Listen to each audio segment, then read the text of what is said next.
Hi, everyone. We're live, and I am so blessed and grateful to be here with Lisa Johnson. And thank you so much for taking time out of your busy Saturday to My be. pleasure. I want to give a little housekeeping. Unfortunately, we just found out my co-host Cece won't be able to join us this morning. But if you're looking for this broadcast on her Going Solo network on Roku, we'll rebroadcast that at a later date, and you'll get an email for that when you can watch it. But I want to welcome everyone. I want to welcome people who are here live with us and who are watching later. And I want to jump right into it and let you know about this amazing Lisa. I'm so grateful. Is a high conflict divorce coach along with her partner, Chris Berry. And they're the co-founders of Been There, Got Out. Phew, that's so powerful just saying that. A high conflict divorce and a certified domestic violence advocate who has successfully represented herself through a score of court appearances. God bless you, honey. Her case was published in the Connecticut Law Journal in March of 2021, is now being used as legal precedence. Her live testimony helped pass Jennifer's Law in Connecticut, the third state in America, to expand its legal definition of domestic violence to include coercive control. She and her partner, Chris, the male half of Been There, Got Out, coach people in high conflict relationships, divorce, custody battle, and co-parenting hell. And the reason why I did this today, thank you so much. I'm so honored to have you here. I'm honored. I'm honored to have been asked. I was like, wow.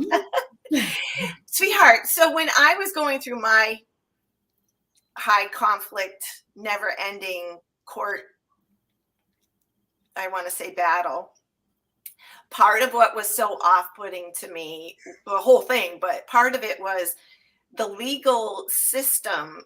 The representatives would say to me, if you were intact, like I was somehow less than, right? And so that's why this is called Divorcing Intact, because you are intact. You are whole, and it doesn't feel like it. And I want you, I just wanted to kind of give that disclaimer where this name came, because that was what was like the bee in my bonnet. Don't tell me I'm not intact, So bring us up to date about what's happening in your world. I know your book's coming out, or is my book just came out. Yay! It just came out last month. Yes, it's called Been There, Got Out: Toxic Relationships, High Conflict Divorce, and How to Stay Sane Under Insane Circumstances. And I love the subtitle, which I have to credit a random client with coming up with that, because it's perfect. It's craziness. It's completely different from normal divorce. People who aren't divorcing a personality disorder or narcissist have no idea, and they'll often say things to you which make you feel worse. Well, why doesn't this judge just do this? Why doesn't this just happen? Like, I don't know, but it doesn't, and I can't do anything about it. And comparing, it's really, really hard. You know that. Yeah, it's a mind meld, because it took away my innocence, because I was so naive to think that you could bring this problem into the court and they would help. But instead, it became more of a place to go and exasperate the abuse. Right, because it's a stage. Right. That's what makes it different, is when you approach it from logic and being rational, and when your lawyer does too, it doesn't work. It does the opposite. Right. So I want to ask you, and here comes Big Truck, but I want to ask you, how do you know it's a high conflict divorce? Like, what are the warning signs? Okay, so I love this question, because I always think about when I first started the process and I met my divorce attorney. I know people say you should interview several, but it was like a love connection the first time we met. And part of why was because he was so intuitive. And he said, after talking to me for about 20 minutes, yours is going to be a bad one. And I was like, what? at the time, like, what are you talking about? We get along. I mean, he did some bad things, but we both agreed to this. And in my state, Connecticut, you have a year. So once you file papers, you have a year and the state sets a trial date, which is a good thing because that's the deadline. Some states, there's no deadline and that's what makes things worse. But anyway, he said, no, yours is going to be probably 9 months to a year. And he was right because we settled 2 weeks right before the hearing. But anyway, I went back to him after that and said, Eric, how did you know? And so I formally interviewed him, and I have used some of what he told me as red flags for a toxic, high conflict divorce, and they're in a chapter of our book. But one of the first things is if your ex has an addiction that is still active. So anyone who is an addict cannot make decisions that are even in their own self-interest. Their judgment is impaired. And so they don't think about the consequences of their actions. So most people who are getting divorced are thinking, okay, we have to save money and do what's best for the kids. No. Now, this is different from, many, many people are addicts and in recovery. That's fine. That's wonderful. But somebody who still is denying their own addiction can be very, very difficult to go through the divorce process with. And so that's an indicator that yours is going to be a bad one. Another thing that comes up all the time, as we know, is money, because money matters more than anything to these people. And so what they do is they have this mindset that, well, I like the quote, what's mine is mine and what's yours is mine too. So my ex, when we were still married, had the way the money worked was he worked for a company, I was self-employed. And so he said, let's put everything into my retirement account because then we can use it for our retirement. Well, of course not, because then when the divorce happened, it was like, no. And we were using, of course, my money to pay the household bills. So he had this huge retirement and I didn't have that in my name. And so he thought, well, who cares that it was your money that put into my retirement? You don't get any of it. Familiar? Yes, very. Well, I think that it's an undercurrent of everything is theirs. Right. And they have a right to everything. Right. And you're not entitled to anything. Right. No. So, and if you are, you're taking theirs. Right. There's no concept of it's a separation because everything is there and they have the right to everything. Right. So that's definitely a problem. Just sort of similar to addiction, but somebody's mental health certainly plays a part. And keep in mind that, with abusive people, it's all about power and control. And so the fact that you are leaving the relationship, even if they did so many things wrong and they're the cause of it, if you're leaving it, they start to lose that power and control. And so that becomes a problem because they will try to do whatever it takes to keep that power and control. And the legal system is the perfect way to do that because you're stuck. You're stuck still engaging with them. Yes. Another thing is hiding assets, which goes along with the money thing. Is I think in my own situation, we tried mediation. Luckily, we had success with getting the parenting plan done. But financials, he would show up with a blank legal pad, and I'm there with all my files and everything. And every single session, it was like, "Where is your stuff? Oh, you know what I made. Oh, I don't need to." And we know that discovery, which is the process of asking for the stuff, so the court can decide, or anyone can decide how to divvy it up. They won't cooperate. No. So that costs a lot of money and a lot of time and aggravation trying to chase after discovery. And that's why it's so important. If you're still in the household with the person, get copies of the records, write down accounts and all that stuff, because once you're out of there, you're never going to see it, or it's going to be a struggle to get it. That is so important, because what I have found with my clients and in my situation, you're just so you are managing the household, you're taking care of everything. And it's not a thought, that's not your mindset to be duplicitous. Exactly. And so then all of a sudden you're like, what? What do you mean? My lawyer said when we were doing discovery, she's like, Kristen, where's the rest of the money? And I was like, what?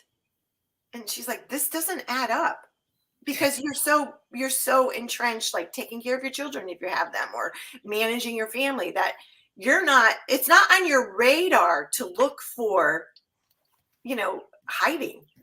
I'm just thinking, I'm always taking things that people say and turning them into content. I'm thinking this doesn't add up is a perfect title for something. Isn't it? I have that as a blog. This just doesn't add up. And I went like this. Oh, you're right. Like I lived like we were poor. Oh, so common. And they never do. We lived like we were poor, but no, wait a minute. That was like one of the big aha. This does not add up. It didn't add up. No, it rarely does. So, and so the money is a huge thing, obviously, and they feel like, why should I have to show it to anybody? And you're not going to ever find it. So, but also we should note that there's a lot of fraud involved with these people in these cases. We know that. Okay. Another thing that's really interesting is that abuse cases where there's domestic abuse. And I'm not just talking physical violence. I'm talking emotional abuse, which is really, really common. Obviously, I mean, how could it be a narcissistic divorce if there isn't emotional abuse involved? So a little bit, not what I expected, but when Eric, my lawyer, told me, he said that with lawyers and when there's abuse cases, the person will do whatever they can to pull the other one back into the relationship. And some of us know the term hoovering, which is the British word for vacuuming. So what do they do to suck you back into the relationship? So somebody who's still very enmeshed emotionally and hasn't detached emotionally from the relationship has the tendency to keep thinking, well, maybe we can work this out. Just like in the relationship, hoping this person will change. Maybe we can. And once you start the legal process, that can be very expensive because there's limits of time when things can happen, and the stop-start drags things on. So that's another red flag. So for yourself to watch it.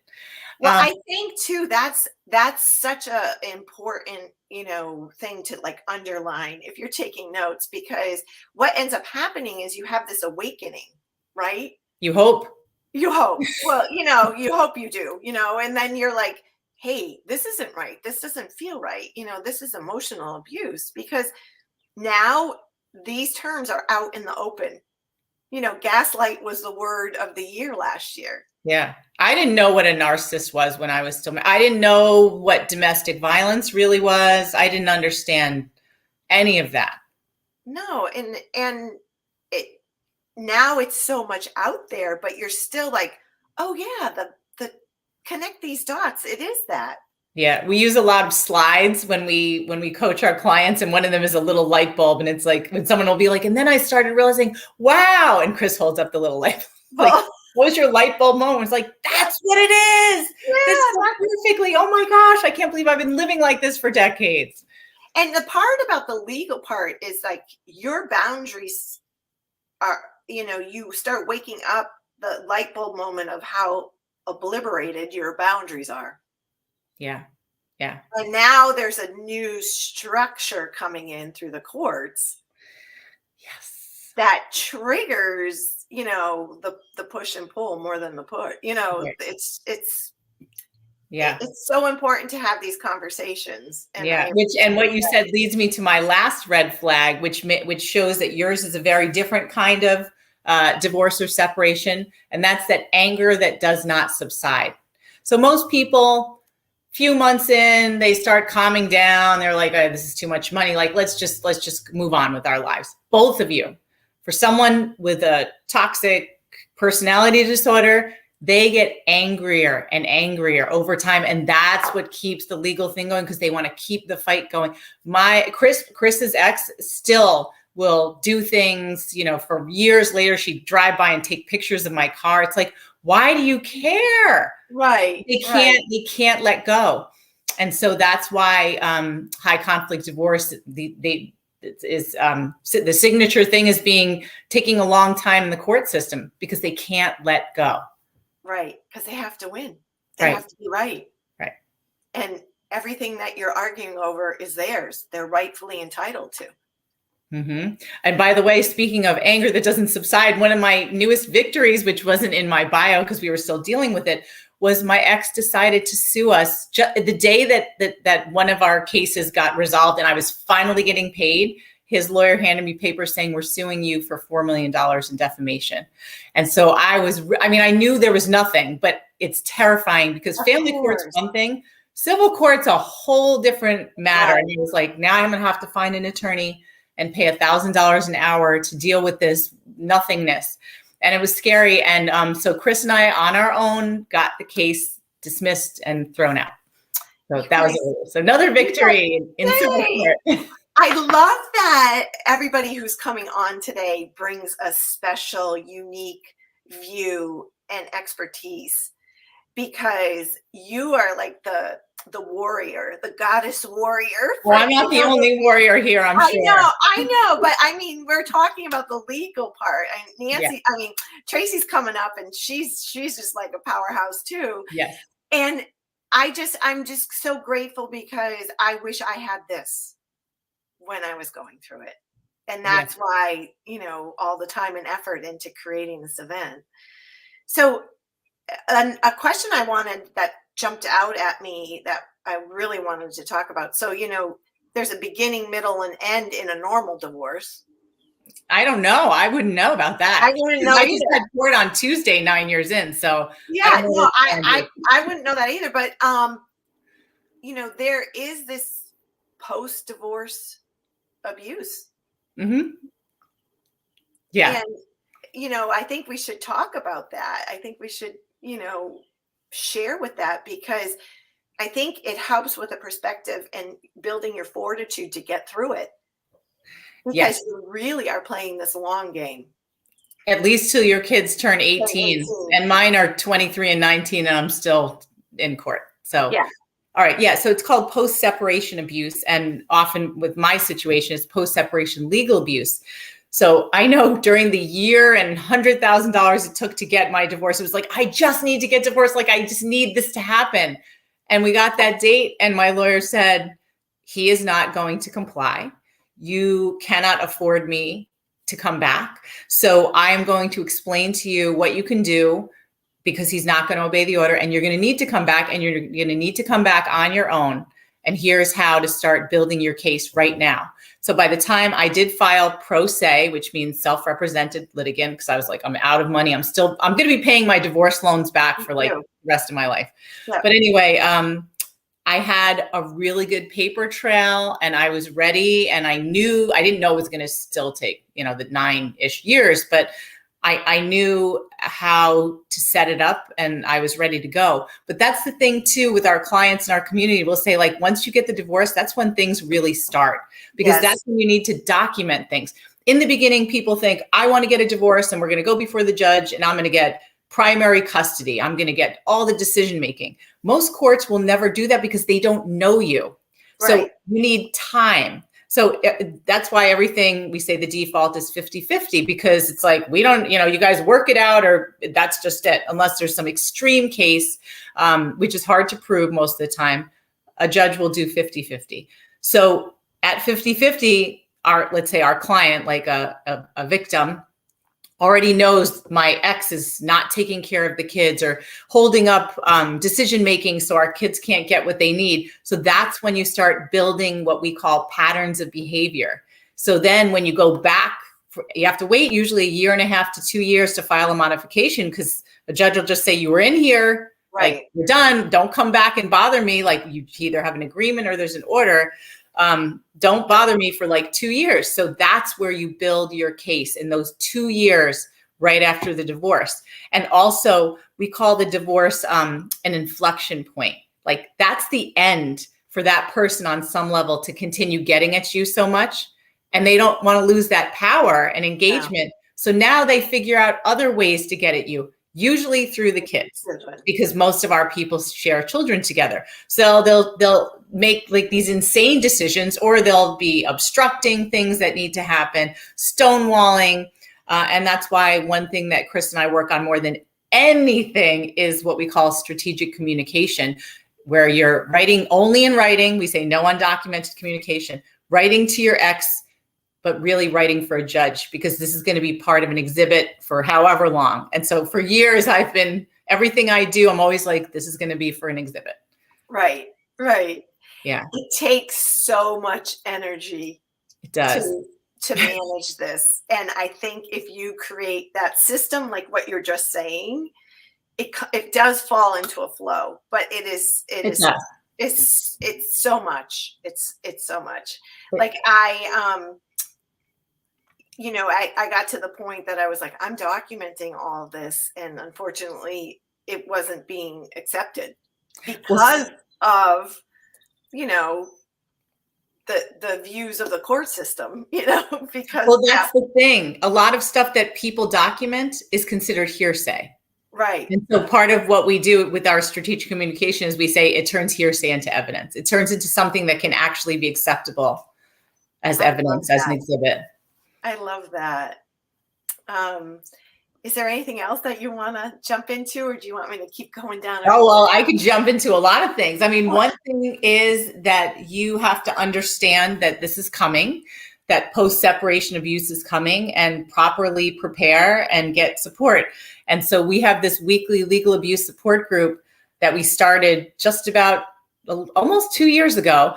And the reason why was because my own life, I was like, I don't know anybody who has a situation like mine. I don't know anyone who's in court years later still dealing with this. Maybe one person, but it can't be just me. And then I did some research and I discovered the term legal abuse, which, I mean, I didn't make it up, but I found it in some judge's manual from 2015 in Washington State. And I was like, the light bulb moment, this is my life. But there was nothing on social media about it. There was nothing anywhere. And so I started posting about it. We formed this legal abuse support group. And I thought, this is going to help me and maybe help some other people. And let's just see if we get 2 people. If we just get 2 people, that'll be fine. Well, I think that first week we got 12 and I was like, okay, we're on to something. And it was people from all over the world. And I always also stress our clients are from all over the world because the laws are different, but the issues are the same. And building evidence it's the same. It's showing someone's patterns of behavior and how it affects you or how it affects your children. So that's, for me as a writer, that's a skill, like somebody who knows how to write really well. Right. You can do that anywhere in the world. We can teach you how to write and communicate really well. So let's see, where was I? I forgot. Okay. So this is going to take years. Legal abuse support group. So that's been growing. That's actually a perk for our clients. But what we talk about is at the beginning of every meeting is I say your ex's goal is to wear you down and bleed you dry financially. So our role is to help support you get through this and to turn all of it into background static instead of making it like the main thing in your life. Because people hear, like, I've been in for 9 years, like, I can't. I'm like, yes, you can. Yes, you can, because this is the happiest I've ever been. And I've got all these amazing other things, but I'm still dealing with it. Right. So we talk about that, and we talk about the marathon mindset, not just in that it takes so many years or however long, and that you are going to deal with it and it's fine. But and I have to credit one of my clients for this. She said, it's not just about that. It's the training that is required to get through that. Part of that training is to realize that justice does take a long time. Truth takes a long time to come out and can be very expensive and draining, but you have to keep going. You have to stay the course. And that, and on those days that you're feeling tired and weary or worn down, you have to have your tribe. Right. You need that support then. And and Chris often says that it's not that our clients lose, or it's not that our people lose, it's that they give up too soon. Because you think, I'm going to go to court, and then you have a bad outcome. I call it a gut punch. Yeah. And then you're just like, see, everything is wrong. Blah, blah, blah. But so we always are like, you have to keep going back, and nothing lasts forever. Because sometimes people get these decisions, especially when their kids are taken away from them, and they know that they didn't do anything wrong and somebody got away with the lies, and they're like, they feel like killing themselves. Yes. And we have to say, this is not the end. It feels like the end. This is awful. Like, nobody should have this injustice. But in a little bit of time, you can rebuild the case. You can do what we call an image rehabilitation if that's necessary, and try again, because things do get completely turned around. I just interviewed a divorce attorney named Mia Poppy in New York City the other day. And she talked about, this is her expertise. For 3 years, she was involved in a battle. She was losing 100% of the time. And then she got the most incredible judgment in her favor that protects her children for the rest of their lives, pretty much. So that she had given up, it would have been a loss. I love that encouragement, because that has been echoed through my clients too. Like you lose, you just go and you lose. So our time's coming to an end, and Miss Tracy is waiting. Want me to pop her on and you could talk? Yes, okay, yes. just a minute. There's our Tracy. Hi. Hey, Tracy. How are ya? Were you able to hear everything? I was like, yay for Lisa. She's there. Yay. And we have to credit Tracy. I think Tracy's the one that introduced us. She did. I love So that. thank you, Tracy. Hi, Tracy. Hi. So, Lisa, I want everybody to know that, they're getting emails now that we're speaking to, and your information went out and your free, your free offering, and then they'll be able to rewatch with the link that they get. So you're welcome to hang out with Tracy and I if you want. That's why we did. I don't want to steal her thunder. No, well, you could be quiet. No, just kidding. It's hard for us to be quiet. I was like, it's too much energy in the room with the three of us. Thank you so much. Thanks so much. Hi, my wonderful Tracy. How are you? I'm good. I'm so happy to be here, even though I woke up to like the snowbound, I'm like, it was 90 here 2 days ago, and this morning everything is covered in snow. I'm so confused. Oh no. Oh gosh. You have to shovel yourself out after. No, not that much snow, but I literally was in short sleeves like Lisa 2 days ago, and now I'm freezing and turned back the heat, Yesterday, it was just crazy. Yesterday was the same thing. I kept taking layers off, and then I was like, I'm going to go outside and work outside. It was so beautiful. Mm-hmm. Yeah. My warrior friend, I'm so grateful that you're here. We have such a huge audience today. And I just want to take a minute and give you the accolades that you deserve. Tracy Malone is an author, speaker, educator, and international emotional resilient coach. She is a survivor, thriver of abuse herself, and founded a narcissistic abuse support offering on narcissicabusesupport.com. Tracy is the bestseller. You are amazing. Of the book, Divorcing a Narcissist, You Can't Make This Shit Up, as well as 23 healing journals.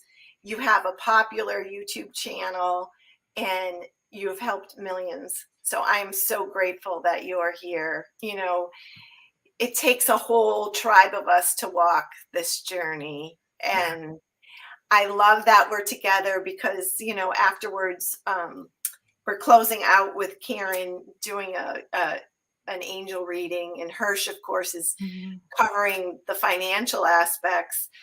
But, over the course of, your divorcing journey, you need different support. Oh, yes. And I just admire you so much. So I'm going to let you give everybody an update, and then we'll jump into some of the, topics that you feel are really, at hand. I have a couple questions for you too, but sure, absolutely. So I am so grateful to be here because divorcing a narcissist is by far one of the hardest things anybody will do, right? This is going to be the greatest challenge of their life. They don't even know it yet, but the things they're going to see is the cruelty they never imagined the person they've been sleeping next to for 40 years could possibly do. Right? People need to understand this isn't a normal divorce. Right. We have our friends that go, oh, come on, everybody gets a divorce. You're like, really? Do they cost $1 million? Yeah. Do I lose my children? Am I fighting for my life? I just heard Lisa say, and I had a client yesterday, and it's probably the third one this week that wanted to die. You don't want to die with a normal divorce, right? It's just you go your way, I go my way, have a nice day. Narcissistic divorce is torture for anybody. And, if you think about it, all the dreams that you had together were just illusions, right? This is when you're learning all of this. You're like, oh my God, that wasn't real, right? Your years together mean nothing. And all of the emotional connection you thought you had, gone. The children become theirs and a possession that they're going to fight to the death for.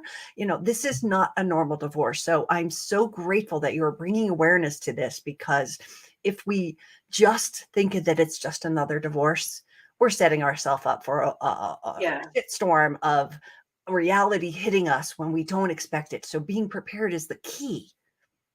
I love everything that you're saying, because I wanted to talk about, you touched on what I had on mind for us to discuss, which was, I had a client this week who said, I think it's my fault.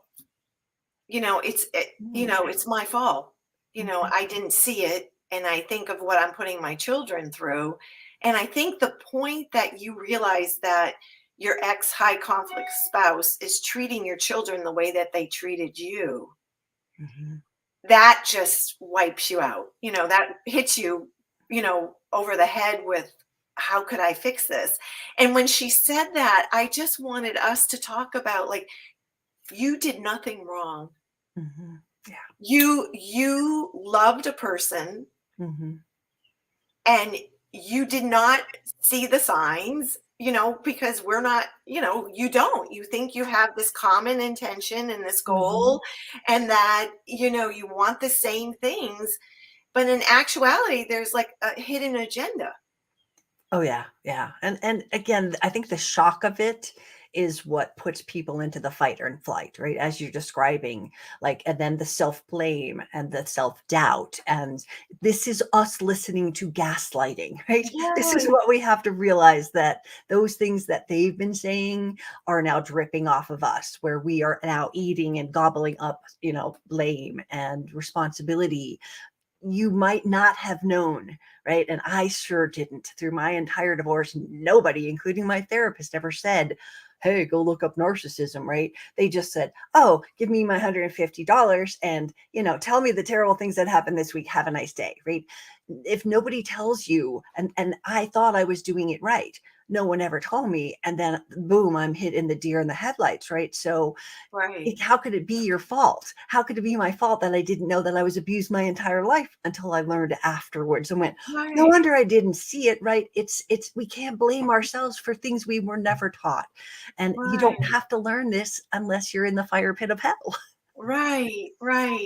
That it's heartbreaking, and I think part of what you and I focus on in the emotional resilience is that you recognize it coming around, the shame, the reconnection with your heart, and trusting yourself again. Yeah. Because that environment and that situation keeps you on eggshells. You're not sure what's happening until afterwards you have a different perspective. Yeah. And your title of your book, you definitely can't make this shit up. I got my little button too. You can't make it up. So let me see. You sent along other things. Is there anything else that you want to jump into? I have these 3 tips for before and during and after. And I actually, I know I texted you and I was like, I'm on my way to a party. What time are we doing it? I had the times all screwed up because I'm on the other coast here. And thank God, because I wouldn't be here. I would have been here 2 hours from now. But as I sat there thinking about what is the most important, if I have to nail it down to 3, I mean, that's like, I could write all day. Just the befores, right? And it was like, what's the most important? Because we could talk all day about the things we need to do before, things we need to do during, and the things we need to after. So I was up till 11:30 sitting there going, what's the most, I wrote them all down. I'm like, okay, too many. I was like, you're so awesome. Let's get the most important ones, because it starts with that, right? If you have these 3 things, for example, then you're a little bit more, education is key. I know that. I'm not even putting that into one of our numbers here, but if we don't get educated on what could happen, then we are like Tracy was, deer in the headlight, blindsided every day. We are taking an emotional stab wound to, how could they say that about me? Oh, and defending you're not a bad mom. You're, all of the things they're going to hit you with are going to hit you at the core. So knowing and being educated and getting Lisa's book, I can see it at the top of my shelf up there. I just got a second copy of it because they mailed it with a little love message in it. And then, my book, the words on the back are, if you are aware, then you can prepare. If you don't know what's coming, you don't know what's coming, and you're going to have a huge disadvantage. So having a workshop like this is powerful because they get to prepare. They get to go, oh, that could happen, not out of fear, but out of, okay, that could I know happen. what I can do. What do I need to do? I love our little sayings because mine is feeling is healing, because there's so much feeling going on during this process. And our, your gut instinct is to like shove that away or shove it down, or I don't want to think, but even just validating yourself, like, oh my God, I'm scared. Oh my God, I'm overwhelmed. In that moment, just bringing the light to that. Oh yeah. And also, I as you know, I have all those journals. I have 32 journals now. I love that. It's processing. Yeah. I'm scared. Well, like pretend I'm your therapist or your coach over you. What are you scared about, Tracy? What could happen if that came true? What could you do to stop that from coming true? Now you're empowered. Fear cannot control you if you look at it. If you hide under the covers, fear will control you and keep you under the covers, right? I love that. I love that. I have these two questions that I, right in the moment, like, what am I feeling? I'm feeling scared. What do I need? I need to breathe or connect to your heart or whatever, so over and over again, those two questions are so empowering. Really empowering. Because they're inside. It's inside you. What am I feeling right now? Even if it's a good emotion, I'm feeling joy. What do I need? Well, I need more Tracy. You know what so you can use those two questions even when you're swinging on the upswing. I love that. I think having these tools in your toolbox, maybe they'll work for a week or 3 weeks or a year, but just having a collection that you can say, oh, I can go back in my toolbox now. And I remember what Tracy said. She said this, so I appreciate it. So keep going. I cut you off with my little tidbit. So do you want me to start with the 3 tips before? Yes. Okay. So again, billions of tips we could have done, right? The way I have it, and I thought about this afterwards as I was writing last night, was there's 2 camps. There's not a, what do we do before? It's, are you the discarded, like I was, blindsided, or are you the discarder? Because the discarder has a lot more power, right? They've got to have financial stability to go, I can get my own place. I'll do this. I'll do that. They are able to plan. They take advantage of the fact that they've got time on their side. They're in control because they are planning it, right? They get to store money. They get to hire a good team. They get to pull all the paperwork. And, when you are the discarded, the part is that, you have no emotional calm, as we've said. You are blindsided. You are hit with, what do you mean I have to move out? What, all the threats, all the gaslighting. When you are the discarded, gaslighting becomes the second language, because they can take control of you by putting fear into your heart. Like we just said, there's no money. You'll get nothing. I'm going to take the kids away. Kids away from you. Yeah, that is the one that is shouted. You'll never have your kids. I'm going to take your kids away. And here's the little secret. They don't want that. No. If they just want to put the fear in your heart, so you freeze. You can't fight if you are in freeze. Right. So if it's a, so the part about all of these things, whether you are the discarded or the discarded, right, is know your rights. Like, talk to a lawyer, talk to a coach like you or me, talk to a therapist. Not the therapist necessarily know the divorce stuff like you and I do, but you get to know that this isn't true. I have a right to, I've been married for 30 years. I get alimony. Right. I won't be homeless on the street eating cat food, right? Just know your rights. Talk to a lawyer. Get started with understanding it. There's an amazing series of books out there. It's not for every single state, but there's a series of divorce in and blank, Connecticut, divorce in Colorado, whatever it is. Those just say, these are the rights in Connecticut. These are the rights in Chicago. In Illinois. These are the rights wherever you are. So that, again, you're sitting here looking and watching all of these things about learning about narcissists, learn about divorce, educate yourself. That's going to be your best weapon there. Right. And I think too, the knee-jerk reaction of like, I just have to get out. And it's okay to feel that. It's okay to have that, but you can be smart in those feelings. And that's what you're talking about. Right. And also if you just want to get out, that's fine, but figure out what you want and what you need, because Right. the bar is very low. As if you are in the living land of I just want to get out, guess what? You'll get out with nothing or less, right? Right. It's like, okay, fine, I'm fine. And that the biggest mistake with that is they think if they get out with nothing and they don't want anything, just take it. I'm walking away, I'm leaving. You think the pain will go away. You think that they won't continue to abuse you, but if you've got kids, they will. Right. It's almost a guarantee that Right. you are sealing your coffin thinking, oh, if I just give them everything they want and it'll be over. That's a big mistake too. Right. Because once, it's the boundary around negotiations, and it's a total different, and that begins what you're saying at the beginning. Oh yeah. And when, the two questions I used to ask myself, do I accept this or do I reject this? Is this something I can accept or is it something that I need to reject? And it took a little bit for me to navigate that. But I love what you're saying. Keep going. So I think the second thing is managing your expectations, because people think that, we'll just, we've been together for 30 years. It'll all go nicely. My friend's got a divorce. Managing your expectations. Nobody, I don't care who they are, no lawyer is going to be able to tell you how long it's going to take to divorce a narcissist, because Right. it's up to your narcissist, right? If they don't want to, go to temporary orders, there's a delay, right? I have had people that, because of the expectations of, it'll be fast, don't worry, they said we'll be all nice to each other. And, what happens with that is you don't go for temporary orders. You go, it'll be over quick. You don't fight for it. And a year and a half later, you can't pay your rent and you can't buy food because temporary orders took so long.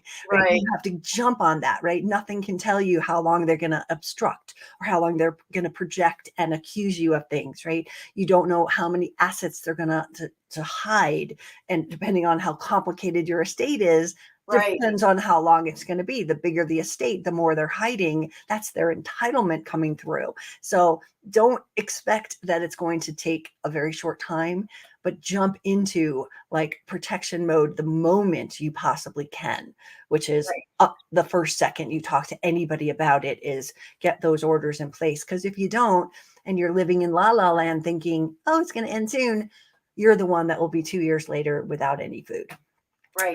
So Tracy, while you're talking, people are sending and about the attorneys, they're part of the problem. They simply don't understand how to work with survivors of trauma. No, they really don't. And they don't They understand. don't want to, though. Some of them, they're like, no, talk to your therapist. But the part of it is so intertwined with everything. Yeah, it is. And somebody else said, true lawyers also don't have a clue regarding narc disorders. No, and they won't. They will never learn and get educated on this. They go, it's a high conflict case. One high conflict is not the same as the other, and that's our problem is really vetting our lawyers better. Right. They don't have to be a narcissist expert. They have to know how to defend you against one. Right.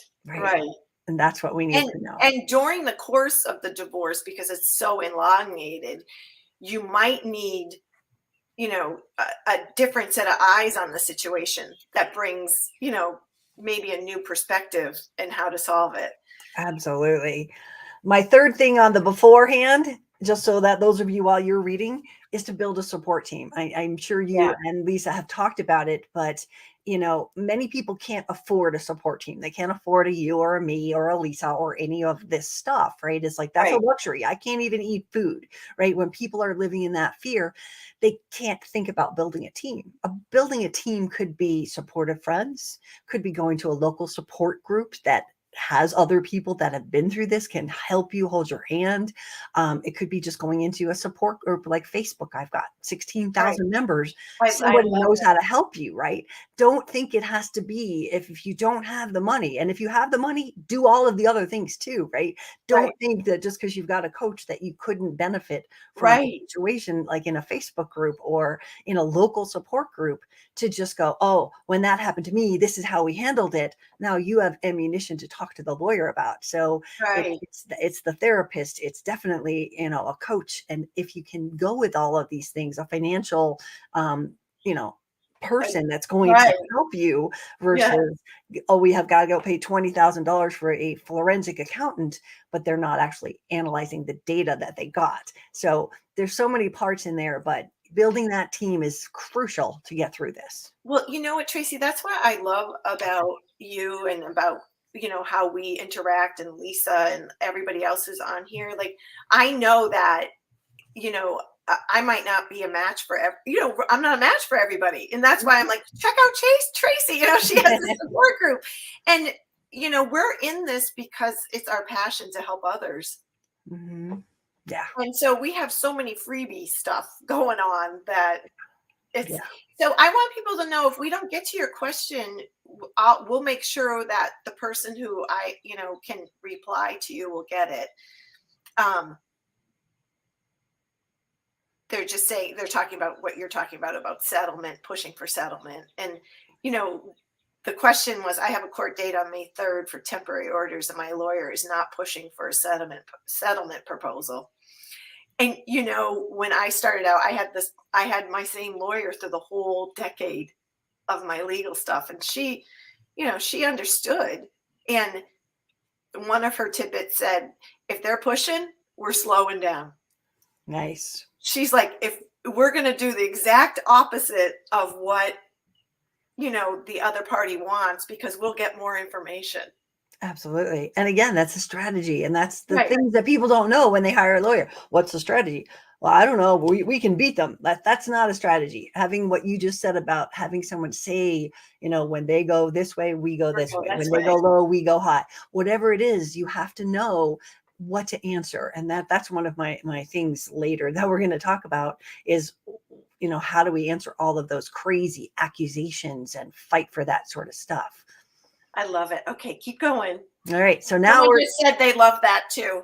Okay, good. So now we're at the during a divorce, our tips for during the divorce, right? So the first one is falling for the Trojan horse, right? This is in the beginning. Maybe it's already started. Oh, well, let's go to therapy. I'll be kind to you. Don't worry. It'll be okay. Right. I just want to get along. It's a distraction. And while you are sitting there writing and eating the false hope, they are getting their money into trusts. They are hiding assets. They are, sabotaging you in 1,000 ways. They are recording you, pushing you to anger, recording you, getting you in trouble. They're building their arsenal of evidence, and you're going, la, la, la, we're getting back together. Don't fall for that. It is always a trick. You gotta do that heart check-in. Like, does this feel, is this feel right? Like, is this, what is the biofeedback about it? Because, maybe it feels typical and familiar. And that's what you can ask yourself. Does this feel familiar, or does this feel right for me? Right. Because familiar, that. That's what you did. That's how you managed. That's how you took care of everybody, by just being and managing that dysfunction. Right. But if you think about what I said before about the discarder versus the discardee, right? Where you are being dumped, right? That also plays a role. If you're the one that is like, I don't want to get a divorce, and you've been dumped and they're giving you hope, you hold on to it. If you were the one with the keys to the control, you're like, that's bullshit. That's not going to do it for me, right? But if you are the one that is yearning and in that emotional place of shock, that makes it a lot easier to fall for that stuff. Right. Yeah. Yeah. And somebody else is bringing up, like, especially bringing in the flying monkeys that are like encouraging you not to do what, I have a flying monkey. Look. Whee! I have so many props. It's kind of scary, but it is absolutely, again, this is all about control. So the sooner you have someone talking to you that goes, don't fall for the therapy thing. Or if you're going to, here's the rules. Here's what I want to get accomplished. Are they willing to hear me? Or are they just attacking me in therapy? Because that's when you get the car and you just leave, because it won't get better. You're seeing a representation. And yet people stay for 6 months. They go and they go and they go. And meanwhile, everything's being jerked out from under you, and you have another battle when you come out into the light to find out they've hidden everything, and now we're in for another year of divorce to find it all. Right. And so I think a part of that too is like, if you decide to go to therapy, then what are the healthy boundaries around that? Is this a third party that doesn't have any bias? Right. It took me a little while to figure out that the therapist was, connected. It wasn't for our family, the space that's our family and us. It wasn't. It was for what you just said, power and control. And mine actually agreed. He had moved. We're in Colorado. He had moved back to New York to mommy and daddy's house, and the divorce started, and he's like, "Let's go to therapy. I'll fly to Colorado. We'll do a whole day, like 5 hours of therapy, and you'll see I'm willing to work on this." Right. So I recorded the whole damn thing, which is awesome. I don't know where it is, but I did.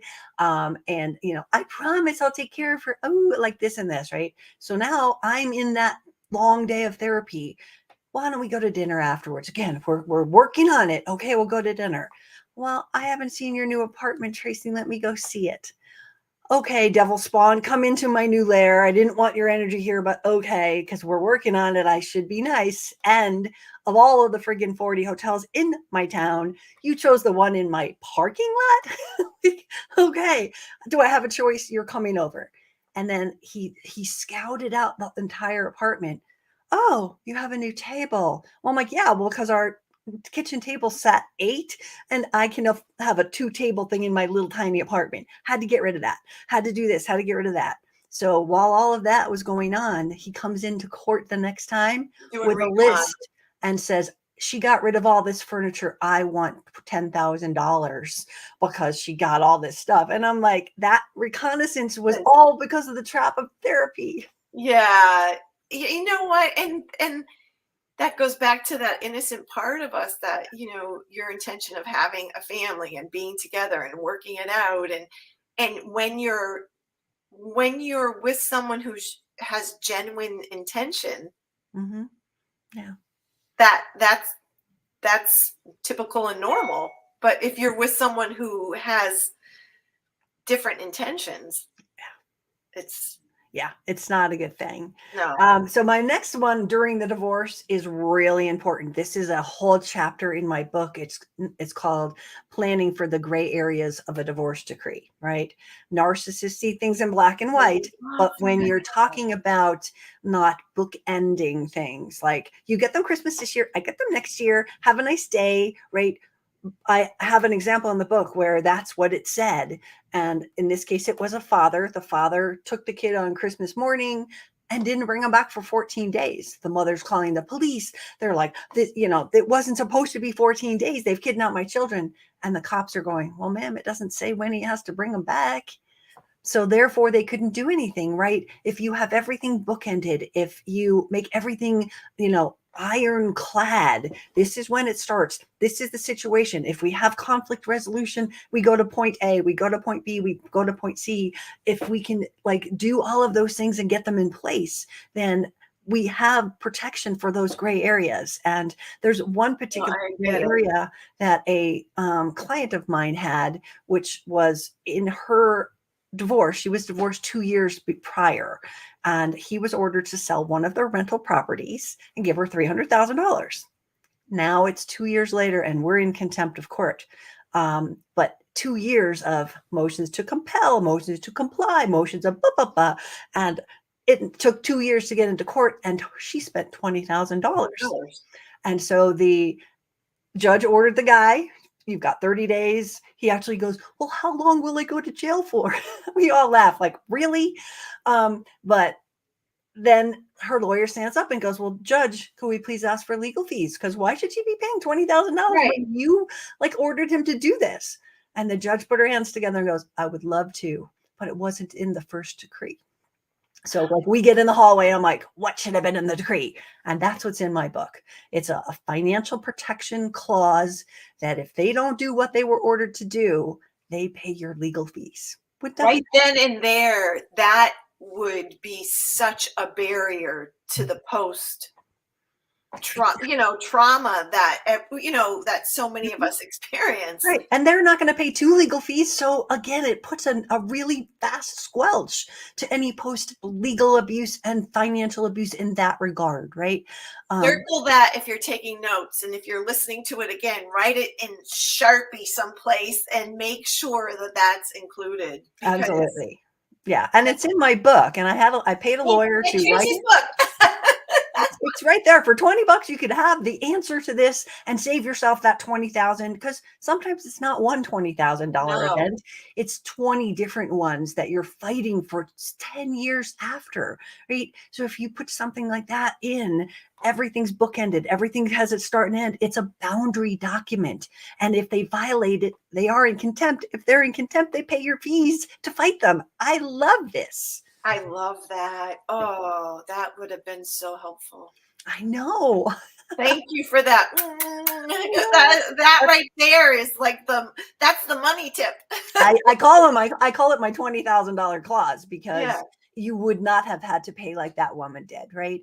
And it just protects us. And I've had clients who have read the book go into their lawyers and their lawyers are like, I never heard of that. As long as it's in the decree, they're in contempt. I'm like, it's not about them being in contempt. It's about them having to pay your legal fees. I have a laminated copy of my divorce decree page where this whole paragraph is him being in contempt 6 times. Nothing ever happened. I just had to keep paying to go back to court because he never gave paper. He didn't give me the order support. He was in contempt 7 times. And so here's the paragraph about, well, why should, he's asking for legal fees of $200,000. I'm asking for my $100,000. He makes a lot more money than I did. I'm like, just give me my legal fees. That would be kind, right? No, I'm going to show this to you, and it's kind of funny, but it was 2012 when this happened. The court said, I can't figure out, Tracy says it's because we went back 7 times. His side went with the yellow word. It was a witch hunt to ask for the papers that he was ordered to give. Again, stop the post abuse like this. Get the book, get the clause. It's going to change your life, because we don't want them to have that advantage. And a simple line would be nothing. A dumb lawyer going, well, it's just contempt, no big deal. Then you still have to fight like that woman did. You're still going to pay money. It's not okay. I wish I had a bell. Ding, ding, ding.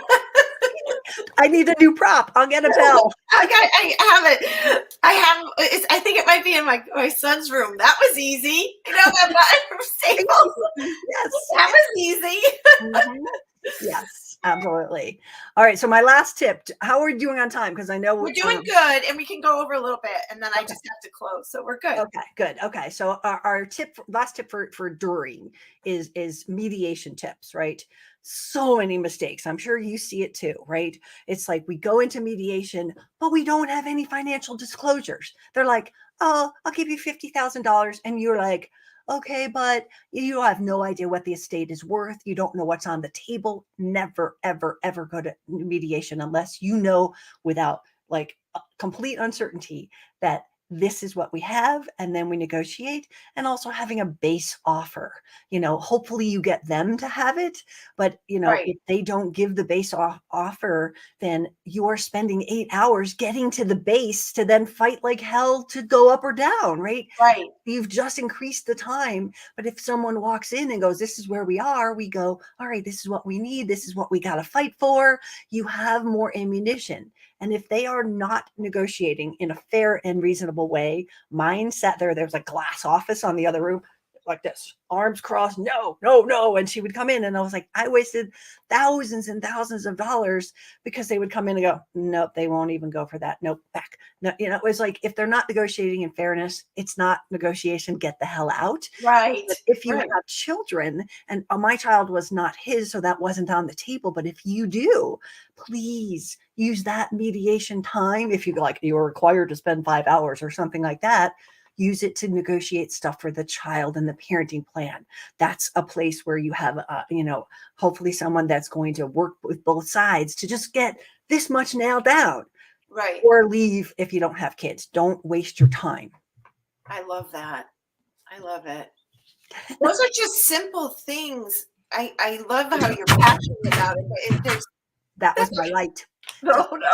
Show up. It's just like things like you don't know that you should know. Right. And the lawyers are just like, all right, we'll get in, we'll get out, blah, blah, blah. It's their job. They're also making $500 an hour while they're sitting with you, paying $500 to a mediator. Why would they complain? Why would they give you the tips, right? It's you and I's job to educate the world. Right. At one point, I had my lawyer, a trial lawyer with me. He had his lawyer in the GAL, and I was sitting there. I'm like, oh my Lord. And all along, this is giving energy. Supply That we didn't even get to cover yet, but we'll have to do that the next time. But it's the supply. Yeah. And again, keeping you in limbo is their main goal, so it is your responsibility to be educated. And that's the most important part we can remind people of. Again, know your rights, get that book on your state, get my book, find out what, if you're aware, you can prepare. If you are blindsided and you're just going, I'll watch a couple YouTube videos, I'll listen to a couple podcasts. No, you need a full diet, digestion, 24/7 of learning this stuff. It's like we should just have like a cord that goes into our throat and just like feeds us while we're sleeping. This is what you have to know, right? Right. But get the help, get the advice if you can afford it, or go to another source like groups that can help you if you can't afford it. I love that. And I think there's a part that comes that's a big surrender. That literally, I have Divorcing with Grace. And, at the time that came out, my daughter's name's Grace, but it was more of like the grace of, the support of the universe, the guidance. And I would say, please send me the information I need. Mm-hmm. I need help. Like if you say you need help, just to the universe, say, please send me the information I need. Yeah. And things would magically show up like, oh, wow, in your feed or whatever, your universe, it doesn't feel like it, but the universe does have your back. Yeah. I every night before I go to bed, I open up my porch, depending on how cold it is. I go out there and I just bring the people that need me, universe, I'm here. And then people come on my screen and they're like, I've been praying for someone like you. And I'm like, that's because we did that thing. This morning I got an email. I got goosebumps because this woman literally said, I've been praying for help and information like this. Oh, so thank you for your time. And I just, am so grateful to everyone. Cece unfortunately couldn't be here today, but Hirsch's pre-record is about the money. Oh, good. So you can listen to that, over and over again. And also Karen, like I mentioned, Corriea is closing with a grounding energy healing. And you can, listen to that later, if you're watching live or if you're getting the link. But Tracy, thank you so much. Thank you for everything. And I appreciate you so much. You're welcome. I'm so honored to be here. Good luck with the rest of the show. All of you people, please know that you will be okay. Even though it seems like hell, and it probably is, you'll get through it. Use the tools that you have, learn to communicate with them better afterwards, because they're never going to change, but you can change the way you communicate. And there's so many amazing books out there to help you learn to let go, learn to trust yourself again. There's so much that you will have in a beautiful life, narc free, but you've got to do the work now to fight like hell to get through this. Yeah. Bless you, my love. Thank you. Well, I just want to say thank you so much for everybody who listened. This was it can be like you're drinking from the fire hose, that it was just so much information, but just be gentle with yourself. And, if you need anything, if you need support, there's so much googly stuff that's coming to your email from everyone. And please, watch Sherman's offering, and he has also a goodie. And Karen, they unfortunately, I had to change the date, and they weren't here live, so they're still offering your support. please feel free to email me. I know that we had some questions that we didn't get to, and we'll address those through a blog or through a follow-up contact. So thank you, everyone. And just know you're not alone. Know that, you have the fortitude. You're doing better than you think you are, and you're stronger than you think you are. Okay, bye for now, everybody.